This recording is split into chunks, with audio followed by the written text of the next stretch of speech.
आप लोग जानते हैं कि हर स्टूडेंट के आगे एग्जाम मध्य प्रदेश के बारे में समान जानकारी और मध्य प्रदेश के एमसीक्यू क्वेश्चन का रिवीजन करने से पहले थोड़ी सी मध्य प्रदेश के बारे में वैसे जानकारी जान लेते हैं तो अच्छा मूड हो जाता है और अच्छा दिमाग हो जाता है। थोड़ा जो कुछ आपको आता है उसको पढ़ लेते हैं। तो देखिए, मध्य भारत में स्थित राज्य मध्य प्रदेश, जिसे भारत का हृदय भी कहा जाता है, क्षेत्रफल के हिसाब से देश के सबसे बड़े राज्य में दूसरे स्थान पर है। यह राज्य अपने ऐतिहासिक स्मारकों और विविध वनस्पति और जीव के कारण प्रसिद्ध है।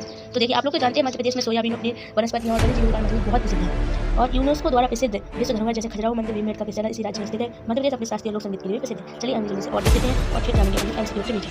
देखो, आप लोग तो जानते हैं कि मध्य प्रदेश की राजधानी भोपाल है और राज्य स्थापना दिवस 1 नवंबर को मनाया जाता है। राज्य का गठन 1 नवंबर 1956 को हुआ था और मध्य प्रदेश का सबसे बड़ा शहर इंदौर है। मध्य प्रदेश का सबसे बड़ा जिला छिंदवाड़ा और उसके सीमावर्ती राज्य हैं आंध्र प्रदेश उत्तर पूर्व में है, छत्तीसगढ़ पूर्व में है, महाराष्ट्र दक्षिण में है, गुजरात पश्चिम में है, राजस्थान उत्तर पश्चिम में है। और समाधान उपनाम है मध्य प्रदेश का हार्ट ऑफ इंडिया। राज्य गीत है, इसका गीत क्या है? तो मेरा मध्य प्रदेश महेश श्रीवास्तव द्वारा लिखित है। राज्य के पुष्प है मैडोना लिली और पशु है मध्य प्रदेश का राजकीय बारह। राज्य के वृक्ष बरगद का पेड़ और राज्य की मछली मछली और राज्य के पक्षी है पैराडाइज फ्लाईकैचर। राज्य की खेल है मलखम। यूनेस्को द्वारा घोषित विश्व धरोहर में खजुराहो स्मारक समूह और सांची का स्तूप और खजुराहो स्मारक समूह 1986 में और सांची का स्तूप 1989 तो और भीमबेटका रोक प्रजाति। अगर आप लोगों को यूपीएससी ज्ञान के चैनल के बाद दिए जानकारी अच्छी लगती है तो हमारे साथ जुड़े रहिएगा। तो चलिए आज की हम एमसीक्यू क्वेश्चन का वीडियो स्टार्ट करते हैं जो एमसीक्यू केमिस्ट्री 2025 के लिए बहुत लाभदायक है। आपके इसमें 4-5 नंबर आपके हर क्वेश्चन पढ़ लीजिए। चलिए आज की स्टार्ट करते हैं। Start with quiz. तो चलिए जान लेते हैं आज मध्य प्रदेश से संबंधित मध्य प्रदेश की जो कांस्टेबल की अभी परीक्षा होने वाली है उसके लिए सारे एमसीक्यू क्वेश्चन हम आपसे एक बार ज़रूर कह देते हैं कि जितने भी हमें क्वेश्चन बताएंगे उनमें से आपके 5-6 क्वेश्चन अवश्य आएंगे। अगर आप लोगों ने इन क्वेश्चनों को पढ़ लिया तो आपके 5-10 क्वेश्चन जरूर इससे बन जाएंगे। यानी कि एमपीजी के साथ जितने भी क्वेश्चन संबंधित रिलेटेड हैं इससे सारे नहीं कह रही हूँ अपने दावे के साथ कि इनमें से सारे क्वेश्चन फंस जाएंगे। तो आप लोगों से यही रिक्वेस्ट है कि आप लोग इस वीडियो को लास्ट तक ज़रूर देखिएगा और एंड तक ज़रूर देखिए, जिससे कि आपको हमारे द्वारा जितनी भी जानकारी दी जा रही है और जितने भी अच्छे क्वेश्चन हैं अगर आप लोग लास्ट तक नहीं देखोगे तो आपसे सब छूट जाएंगे। तो चलिए आज के इस सेशन को शुरू करते हैं। चलिए आप लोगों का स्वागत है, आपका हार्दिक अभिनंदन। चलिए तो आज का पहला क्वेश्चन है कि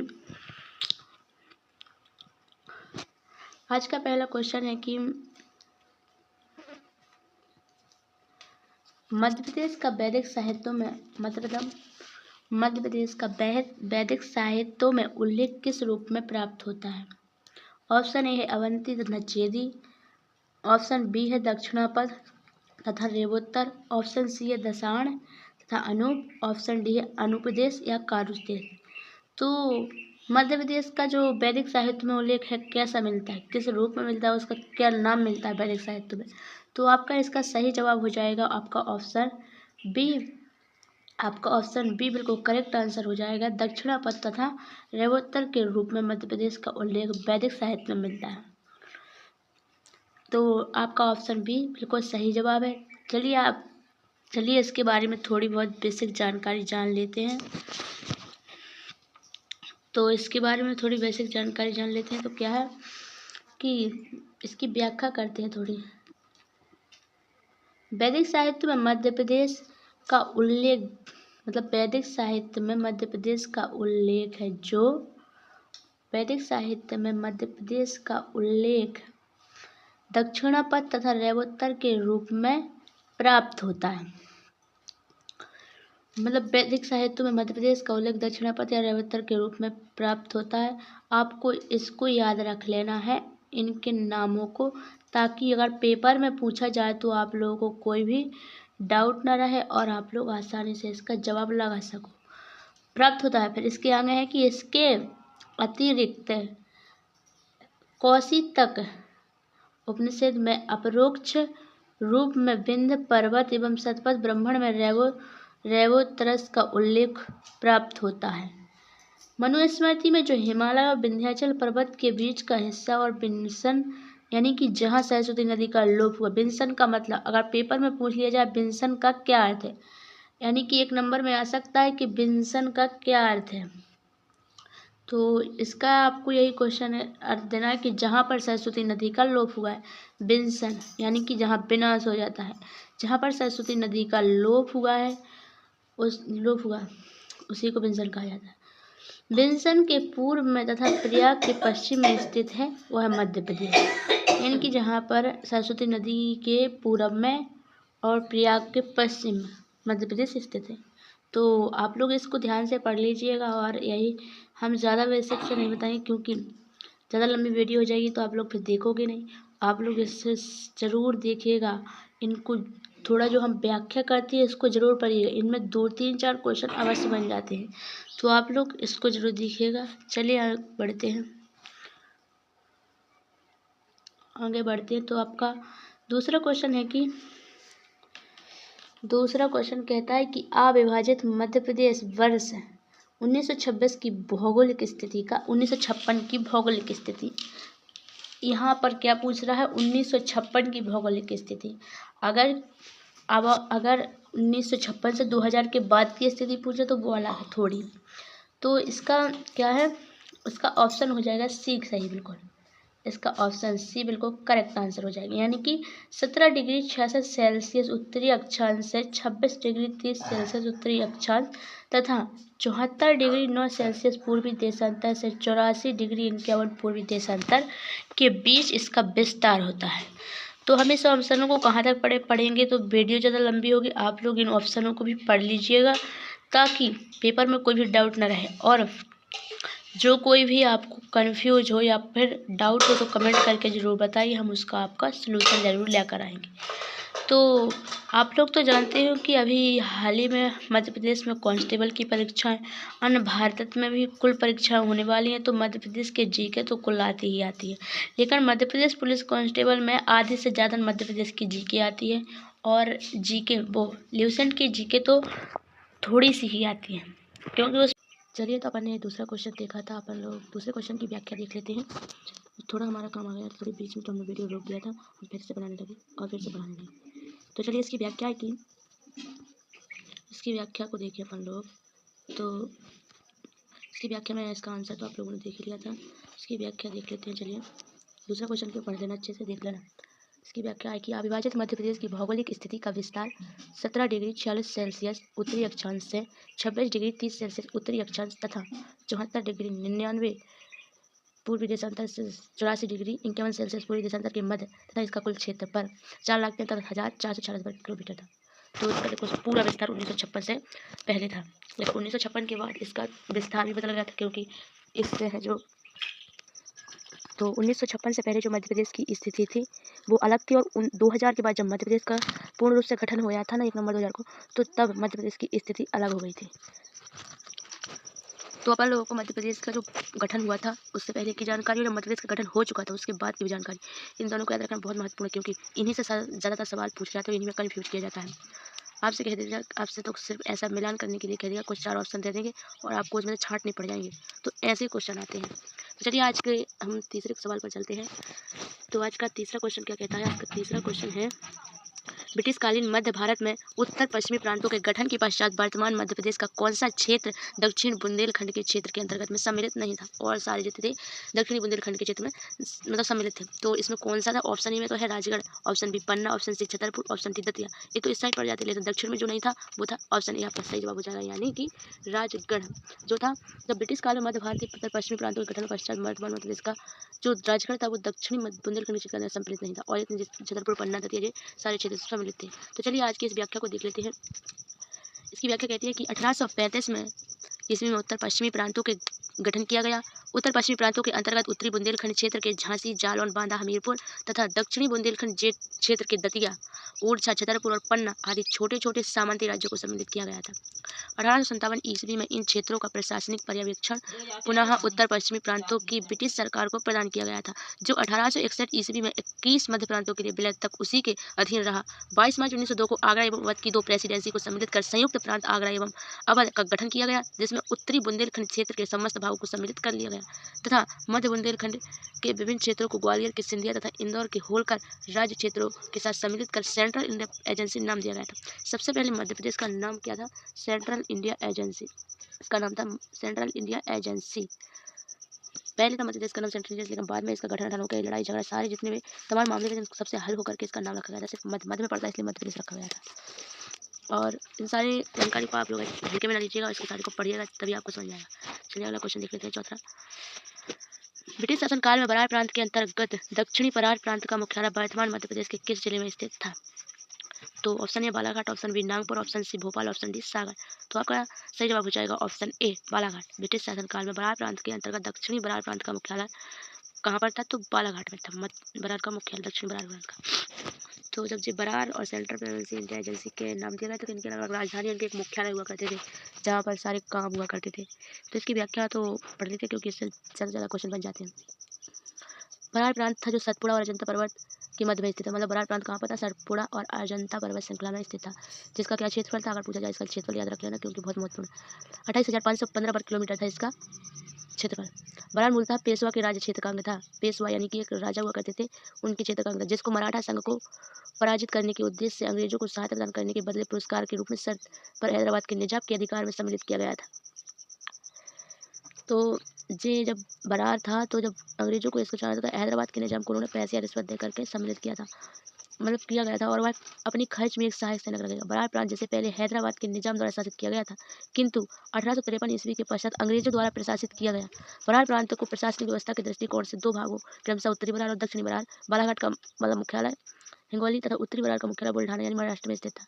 17 सितंबर 1903 को लॉर्ड कर्जन ने बरार प्रांत को मध्य प्रांत में विलय करने दिया। ये क्वेश्चन बहुत मोटा है। जैसे कि 17 सितंबर को 1903 में लॉर्ड कर्जन ने क्या किया था? बरार प्रांत को मध्य प्रांत में बदला। किसने बदला? लॉर्ड कर्जन ने 17 सितंबर 1903 को। 30 सितंबर 1930 को सेंट्रल प्रोविंस एंड बरार के गठन के लिए स्वीकृति प्रदान की। बरार प्रांत की प्रशासनिक व्यवस्था का दायित्व सेंट्रल प्रोविंस मध्य प्रांत के मुख्य आयुक्त के अधीन रखा गया। 1 अक्टूबर 1903 के पश्चात प्रांत के प्रशासन को सेंट्रल प्रोविंस के लिए बरार डिवीजन के रूप में कमिश्नर जनरल के अधीन रखा गया था। और 24 अक्टूबर 1936 को सेंट्रल प्रोविंस में बरार प्रांत का विलय कर दिया गया था। यानी कि बरार का नाम क्या? सेंट्रल प्रोविंस में इसका नाम बदल गया था। 24 अक्टूबर 1936 को। इस डेट को याद रखना, बहुत मोस्ट है। और इन सारी व्याख्या को आप नोट्स की तरह लिख लीजिएगा जो मोस्ट है, जैसे कि 17 सितंबर 1903 को और 30 सितंबर 1903 जब नाम बदलेगा, और इनके जिसने बदलवाया इसको भी याद रख लेना। चलिए अगला क्वेश्चन देख लेते हैं, पाँचवा क्वेश्चन। भारत के विभिन्न राज्यों में एक रूपता, अखंडता व प्रशासनिक सुविधा के लिए प्रयोग की जाने वाली भाषा के दृष्टिकोण और आर्थिक रूप से सक्षम बनाने के उद्देश्य से 29 सितंबर 1953 को सदस्य श्री हृदयनाथ कुंजरू एवं केवलम माधव पाणिकर तथा न्यायमूर्ति सैयद फजल अली की अध्यक्षता में गठित राज्य पुनर्गठन आयोग 1953 की सिफारिशों में मध्य प्रदेश के गठन के लिए किस भाषा को आधार बनाया गया? एक क्वेश्चन बहुत मोस्ट है, इसको तो बहुत मोस्ट माना गया क्योंकि ये जो है क्वेश्चन बहुत बार MPPSC, UPSC, STS की सारी एग्जाम में पूछा गया है। थोड़ा पलट कर थोड़ा पूछा जाए, लेकिन पूछा जाता है क्योंकि इतना बड़ा क्वेश्चन, इससे तो सारे क्वेश्चन मिल जाएंगे। तो इसका सही जवाब हो जाएगा आपका ऑप्शन, जैसे ऑप्शन है हिंदी, ऑप्शन बी मराठी, छत्तीसगढ़ी, मालवी। ये तीनों भाषाएं तो नहीं है, लेकिन इसका सही जवाब हो जाएगा ऑप्शन ए, हिंदी भाषा को आधार बनाकर मध्य प्रदेश का है जो सुविधा के लिए इसका गठन किया गया था। चलिए अगला क्वेश्चन देख लेते हैं, बहुत सॉरी इसकी व्याख्या देख लेते हैं। थोड़ी व्याख्या बहुत मोस्ट हो जाती है। तो भारत के विभिन्न राज्यों में एकरूपता, अखंडता व प्रशासनिक सुविधा के लिए प्रयोग की जाने वाली भाषा को दृष्टिकोण और आर्थिक रूप से सक्षम बनाने के उद्देश्य से न्यायमूर्ति सैयद फजल अली की अध्यक्षता में 29 दिसंबर 1953 को राज्य पुनर्आयोग का गठन किया गया। राज्य पुनर्गठन आयोग के अध्यक्ष श्री सैयद फजल अली एवं 2 अन्य सदस्य क्रमशः पंडित हृदयनाथ कुंजरू और केवल माधव पाणिकर ने 30 सितंबर 1955 को अपनी रिपोर्ट प्रस्तुत की थी। राज्य पुनर्गठन आयोग द्वारा प्रस्तुत रिपोर्ट में मूल संविधान के अंतर्गत 4 आयामी क्रमशः part A, B, C, D व उन क्षेत्रों के वर्गीकरण को समाप्त कर 16 नवीन राज्यों एवं 3 केंद्रशासित प्रदेशों के गठन को सुझाव दिया गया। राज्य पुनर्गठन आयोग की सिफारिश पर पार्ट ए के राज्य के रूप में सम्मिलित पुरानी मध्य प्रदेश, मध्य प्रांत के दक्षिणी भाग में सम्मिलित मराठी भाषी जिलों को मिलाकर विदर्भ राज्य एवं हिंदी भाषी क्षेत्रों को सम्मिलित कर मध्य प्रदेश के गठन की विशेष अनुशंसा की गई। अतः 1 नवंबर 1956 को हिंदी भाषी राज्य के रूप में मध्य प्रदेश पूर्ण रूप से अस्तित्व में आ गया था। तो राज्य पुनर्गठन आयोग का गठन कब किया गया? 29 दिसंबर 1953 में। इसके अध्यक्ष थे न्यायमूर्ति फजल अली, सैयद फजल अली, और इसके 2 अन्य सदस्य भी थे, कौन कौन? पंडित हृदयनाथ कुंजरू और माधव पाणिकर। ये 2 नाम और इनके अध्यक्ष, इनको जरूर याद रखना। और इस डेट को भी, गठन कब हुआ था और विलय कब हुआ था, मतलब रिपोर्ट कब प्रस्तुत की गई थी और कब इसका गठन हुआ था मध्य प्रदेश के रूप में, 1 नवंबर 1956 को। तो चलिए, हमको विश्वास है कि आप लोगों को समझ में आ गया। अगर नहीं आया तो कमेंट करके जरूर बताइए। चलिए अगला क्वेश्चन लिख लेते हैं। छठवां क्वेश्चन है कि राज्य पुनर्गठन आयोग 1953 एवं राज्य पुनर्गठन अधिनियम 1956 के माध्यम से मध्य प्रदेश के गठन एवं उससे संबंधित विषयों का उपबंध अधिनियम किस धारा में उल्लेखित क्षेत्र तत्कालीन राजस्थान राज्य के कोटा जिले का सिरोंज उपखंड को छोड़कर विद्यमान मध्य प्रदेश राज्य के राज्य क्षेत्र को समाविष्ट किया गया था? तो मतलब कि राज्य पुनर्गठन अधिनियम 1953 लेकर राज्य पुनर्गठन अधिनियम 1956, इसमें दोनों में कन्फ्यूजन, अधिनियम और पुनर्गठन आयोग। तो माध्यम से मध्य प्रदेश के कौन सी धारा थी? तो इस धारा का नाम था, ऑप्शन ए तो आपका खंडूक धारा, एक गलत हो जाएगा, और और आपका बी भी गलत हो जाएगा, पहला गलत, और सी भी गलत हो जाता है, यानी आपका ऑप्शन डी गलत सही हो जाएगा बिल्कुल। यानी कि धारा 8 की उपधारा 1 के खंड ग में इसको समाविष्ट किया गया था। तो इसकी थोड़ी व्याख्या कर लेते हैं, व्याख्या से पूरा समझ में आ जाएगा जितना भी है। राज्य पुनर्गठन आयोग 1953 द्वारा तत्कालीन मध्य प्रदेश के हिंदी भाषी क्षेत्रों से मराठी भाषी क्षेत्रों को पृथक कर 1 नवंबर 1956 को मध्य प्रदेश राज्य के पुनर्गठन की अनुशंसा की गई थी। राज्य पुनर्गठन अधिनियम 1956 के माध्यम से मध्य प्रदेश राज्य के पुनर्गठन एवं उनसे संबंधित विषयों को बल अधिनियम की धारा 8 की उपधारा 1 के खंड ग में उल्लिखित से तत्कालीन राजस्थान राज्य के कोटा जिले के सिरोंज उपखंड को छोड़कर विद्यमान मध्य प्रदेश राज्य के राज्य क्षेत्र को समाविष्ट किया गया था। इसके अतिरिक्त तत्कालीन मध्य प्रदेश के दक्षिण में स्थित मराठी भाषी क्षेत्र विदर्भ एवं नागपुर को महाराष्ट्र में सम्मिलित किया गया था। और राज्य पुनर्गठन आयोग 1953 में राज्य पुनर्गठन 1956 द्वारा मध्य प्रदेश के गठन के संबंध में लिखित अनुशंसा की गई थी। तो सबसे पहले अनुशंसा की गई थी कि 1 नवंबर 1956 को एक नए राज्य का निर्माण होगा जो मध्य प्रदेश राज्य कहलाएगा। ये अनुशंसा की गई थी इस धारा के अंदर, और जिसमें निम्न राज्य या क्षेत्र समाविष्ट होंगे। सबसे पहला, धारा 8 की उपधारा 1 खंड ग में उल्लिखित जिलों को छोड़कर विद्यमान मध्य भारत राज्य क्षेत्र। खा, मध्य बक्सर जिले के भानपुरा तहसील के सोनेल टप्पा को छोड़कर विद्यमान मध्य भारत राज्य के राज्य क्षेत्र, यानी कि सोनेल टप्पा जो भानपुरा की तहसील उसको छोड़कर विद्यमान राजस्थान राज्य के कोटा जिले का सिरोंज उपखंड और भोपाल राज्य के राज्य क्षेत्र, विद्यमान मध्य प्रदेश राज्य का क्षेत्र और उक्त सिरोंज उपखंड नए मध्य प्रदेश राज्य की भिलसा यानी विदिशा जिले में सम्मिलित होगा और उसका भाग होगा। अंततः 1 नवंबर 1956 को मध्य प्रदेश राज्य के पुनर्गठन एवं पूर्ण रूप से अस्तित्व में आने के पश्चात महत्वपूर्ण परिवर्तन हुए थे। तो कौन कौन से? सबसे पहला हुआ था कि मध्य प्रांत के अंतर्गत हिंदी भाषी क्षेत्र को न मध्य प्रदेश के अंतर्गत रखा गया, परंतु महाकौशल के अकोला, अमरावती, बुल्ढाना, यवतमाल, वर्धा, नागपुर, चांद, भंडारा क्षेत्रों को महाराष्ट्र में सम्मिलित किया गया था। इन क्षेत्रों के नाम तो याद होने ही चाहिए, क्योंकि कोई सा भी नाम डलेगा और आपको फिर कंफ्यूज हो जाएगा, इसलिए याद हो जाए तो सही है। और खा है मध्य भारत में विनिमय के अंतर्गत कोटा जिले की तहसील सिरोंज को विदिशा और मंदसौर जिले की तहसील भानपुरा के सोनेल टप्पा को राजस्थान के कोटा जिले में सम्मिलित किया जाएगा। ये भी बहुत महत्वपूर्ण है कि इस तहसील को राजस्थान के कोटा जिले में समिति सिरोंज और सोनेल टप्पा को राजस्थान के कोटा जिले में सम्मिलित किया गया था। बिंद तथा भोपाल अर्थात भाग गाँव को मध्य प्रदेश यथावत रखा गया था। तो अगला क्वेश्चन देख लेते हैं 7वां। आज के इस वीडियो में हम 10 क्वेश्चन देखेंगे। अगर आप लोग इसी सीरीज को अच्छी लगती है, ऐसी सीरीज पाना चाहते हैं तो कमेंट करके बताएं, तो हम ऐसी सीरीज लाते नहीं रहेंगे। थोड़ा अभी टाइम नहीं है तो हम 10 क्वेश्चन बताएंगे, अगले वीडियो में अन्य क्वेश्चन आएंगे। मध्य प्रदेश के गठन के 2 दिन पूर्व अर्थात 30 अक्टूबर 1956 को मध्य प्रदेश के क्रमशः 3 जिलों का गठन किया गया था। देखो, जब मध्य प्रदेश का गठन हो गया था तो उसके 2 दिन बाद कितने जिले को गठन करा हुआ था। तो आपको ये क्वेश्चन बहुत most question state PCS MPPS सारे एग्जाम में पूछा गया है, तो आप लोग इसको प्लीज़ रख लीजिए। ये हमने क्वेश्चन पेपर में से उठाया। हम ऐसे क्वेश्चन है जिसमें स्टार मार्क लगाते हैं, आपको उनको प्लीज करके याद करना। तो कौन कौन से थे वो जिले जिनका गठन किया गया था? तो जैसे कि 1 नवंबर 1956 के बाद कौन कौन से थे, तो इसका जैसे कि दमोह, सिवनी, नरसिंहपुर, हरदा, होशंगाबाद, छिंदवाड़ा, दमोह। तो इसका सही ऑप्शन हो जाएगा आपका ऑप्शन ए। ऑप्शन ए सही हो जाएगा। दमोह, सिवनी, नरसिंहपुर का गठन कब किया गया था? तो मध्य प्रदेश के गठन के बाद 2 दिन बाद।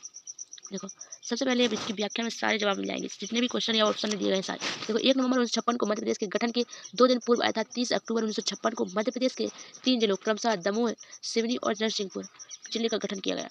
वर्ष 1932 में इन तीनों जिलों को समाप्त कर इन्हें क्रमशः सागर, छिंदवाड़ा, होशंगाबाद में सम्मिलित कर दिया। लो, फिर इन्हीं जिलों को छिंदवाड़ा में सम्मिलित कर दिया गया था। 1 नवंबर 1956 को मध्य प्रदेश में कुल 43 जिले थे, जिसमें महाकौशल क्षेत्र के 17, मध्य भारत के 16, विंध्य प्रदेश के 8 और भोपाल के 2 जिले सम्मिलित थे। वर्ष 1956 में मध्य प्रदेश के गठन के मध्य प्रदेश के जिले महाकौशल क्षेत्र। तो देखो, हम इनको पढ़ नहीं रहे, आप लोग देख लीजिएगा। देखो, भोपाल, राजस्थान और राजस्थान सारे जहाँ जितने भी क्षेत्र महाकौशल जितने अपने मध्य प्रदेश को भाग में बांटा गया, उन सारे जिले को पढ़ लीजिए, याद कर लीजिए। हम अगले क्वेश्चन की ओर चलते हैं, क्योंकि विस्तार से पढ़ते तो वीडियो ज़्यादा लंबी हो जाती है, फिर आप लोग देखते नहीं हो। 8वां क्वेश्चन कहता है कि अविभाजित मध्य प्रदेश वर्ष 1956 का पूर्व से पश्चिम तथा उत्तर से दक्षिण की ओर विस्तार कितना था? तो इसका अविभाजित मध्य प्रदेश का पूछा है, जब विभाजित मध्य प्रदेश नहीं था। तो इसका सही जवाब हो जाएगा बिल्कुल आपका ऑप्शन ए, 996 किलोमीटर और 1127, यानी कि पूरब से पश्चिम है इसका 996 और उत्तर से दक्षिण है 1127 किलोमीटर। चलिए, तो इसकी व्याख्या थोड़ी सी इसको पढ़ देते हैं। अविभाजित मध्य प्रदेश का पूरब से पश्चिम 996 किलोमीटर 96 और उत्तर से दक्षिण 1127 किलोमीटर विस्तार है, जिसका उत्तरी बिंदु मुरैना, दक्षिणी बिंदु बस्तर, पश्चिमी बिंदु अलीराजपुर, झाबुआ एवं पूर्वी बिंदु जसपुर जिले था। एक आपका है जब अविभाजित यानी विभाजित 1956 का है, लेकिन 1956 का जब गठन हुआ तो फिर और अलग हो गया था, बदल गया था सारा कुछ। तो सारा कुछ कंफ्यूज नहीं रहना, उसको भी याद रखना। चलिए, अगला क्वेश्चन है 9वां। अविभाजित मध्य प्रदेश वर्ष 1956 का कुल क्षेत्रफल। देखो, देखा था ना अभी बने लोगों ने कि 443 यानी 4,43,446 वर्ग किलोमीटर था ना। तो अविभाजित मध्य प्रदेश 1 नवंबर 1956 के समय का कुल क्षेत्रफल 4,43,446 वर्ग किलोमीटर था, अर्थात यह संपूर्ण देश के कुल क्षेत्रफल का 13.43% था और क्षेत्रफल की दृष्टि से भारत का सबसे बड़ा राज्य था जब मध्य प्रदेश का गठन नहीं हुआ था, लेकिन अब दूसरे स्थान पर आ चुका है। 10वां क्वेश्चन और लास्ट क्वेश्चन आज का, मध्य भारत एवं बराक का प्रथम मुख्यमंत्री किसने नियुक्त किया गया था? मध्य भारत और बराक, ऐसे क्वेश्चन तो बार बार एग्जाम में पूछे ही जा रहे हैं, लेकिन आप लोग ना याद नहीं रखते। यानी कि मध्य भारत और बराक प्रांत का जो प्रथम मुख्यमंत्री किसने नियुक्त किया गया था? तो इसका सही ऑप्शन हो जाएगा NV खरे को। यानी इसकी व्याख्या देखो थोड़ी, 4 जुलाई 1937 को एन.वी. खरे के नेतृत्व में मध्य प्रांत एवं बरार के मंत्रिमंडल का गठन किया गया, जिसमें घनश्याम सिंह गुप्ता को व्यवस्थापिका सभा का अध्यक्ष तथा पंडित रविशंकर शुक्ल को शिक्षा मंत्री बनाया गया। किंतु दल में नीतिगत भेद होने के कारण एल.पी. खरे को इस्तीफा देना पड़ा, जिसके पश्चात 29 जुलाई 1937 को पंडित रविशंकर शुक्ल ने मुख्यमंत्री का कार्यभार ग्रहण किया और 27 अप्रैल 1946 को पंडित रविशंकर शुक्ल ने दूसरी बार मध्य प्रांत एवं बरार प्रांत के मुख्यमंत्री की शपथ ग्रहण की। यानी कि सबसे पहले एन.वी. खरे को बनाया गया था, लेकिन जब उन्हें इस्तीफा देना पड़ा तो उसके बाद पंडित रविशंकर शुक्ल को मुख्यमंत्री बनाया। ऐसे क्वेश्चन बीच में पूछा जाएगा कि सबसे पहले किसको मुख्यमंत्री बनाया गया, तो फिर किसको इस्तीफा के बाद पंडित रविशंकर शुक्ल।